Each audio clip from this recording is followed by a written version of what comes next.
మీరు మాట్లాడేటప్పుడు ఎవడూ పట్టించుకోవట్లేదా? అయితే ఇప్పుడు నేను చెప్పే ఒక 3 వర్డ్స్‌ని యూజ్ చేయండి. ఆ ఫ్రేజ్‌ని యూజ్ చేయండి. ఎవడైనా సరే ఇన్‌స్టంట్‌లీ మీ మాట వింటారు.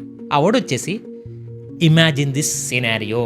తెలుగులో అయితే ఈ సినారియోని ఊహించుకోండి అని స్టార్ట్ చేయండి. ఇది చెప్తే చాలు చాలామంది మీటింగ్‌లో మీ మాట వినడానికి అవకాశం ఉందంట. మర్చిపోకుండా ఈ ట్రిక్‌ని ఈరోజే ట్రై చేయండి. కనీసం మీ ఫ్రెండ్స్‌తో అయినా ట్రై చేయండి. ఈరోజు గ్రూప్ మీటింగ్‌లో ట్రై చేయండి కావాలంటే. ఖచ్చితంగా అందరూ మీ మాట వింటారని పబ్లిక్ స్పీకింగ్ ఎక్స్‌పర్ట్ జాన్ బౌ బల్లగుద్ది మరీ చెప్తున్నాడు. అయితే ఇక్కడే అసలైన సైకాలజీ ఉంది. ఎందుకంటారు? ఎక్స్‌పర్ట్స్ ప్రకారం ఇమాజిన్ అనేది ఒక డైరెక్ట్ కమాండ్.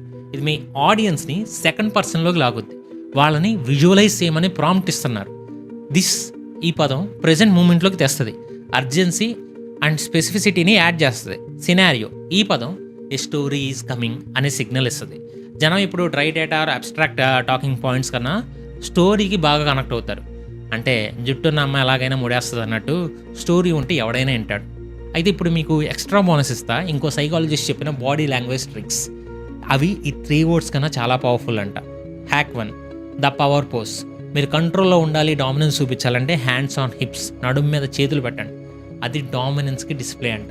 మీరు రెడీ అండ్ అలర్ట్గా ఉన్నారని సిగ్నల్ ఇస్తుంది. Hack 2 the disagreement. మీరు ఎవరైనా చెప్పేది నచ్చకపోతే push away from the table. Table నుంచి కొంచెం వెనక్కి జరగండి. దాని అర్థం మీరు డిసగ్రీ చేస్తున్నారని.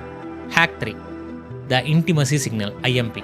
సొరగేట్ టచింగ్ అంటే మీరు ఎవరితో అయినా మాట్లాడుతున్నప్పుడు స్ట్రోకింగ్ ఏ కప్ అంటే కప్ని ఏదైనా ఉందనుకో ఎదురుగా మీ మధ్యలో దాన్ని మెల్లగా నిమరడం, ఏదైనా పెన్ను ప్రెస్ చేస్తున్నట్టు లిప్స్ దగ్గర పెన్నుని ప్రెస్ చేసుకున్నట్టు ఉన్నారనుకోండి, ఇలాంటివి చేస్తున్నా దాని అర్థం డిజైర్ ఫర్ ఇంటిమసీ అంట. ఎస్, మీరు ఎన్నది నిజమే. The barrier. మీకు మీ పార్ట్నర్కి ఉన్న ఆబ్జెక్ట్స్ని వాళ్ళు పక్కకు జరిపితే దే లైక్ యూ. అలా కాకుండా ఆ ఆబ్జెక్ట్స్ని బ్యారియర్ లాగా మీ మధ్య పెట్టారనుకోండి, దే డోంట్ లైక్ యూ అని అర్థం. ఈ ట్రిక్స్ ఫాలో అవ్వండి, పండగ చేసుకోండి.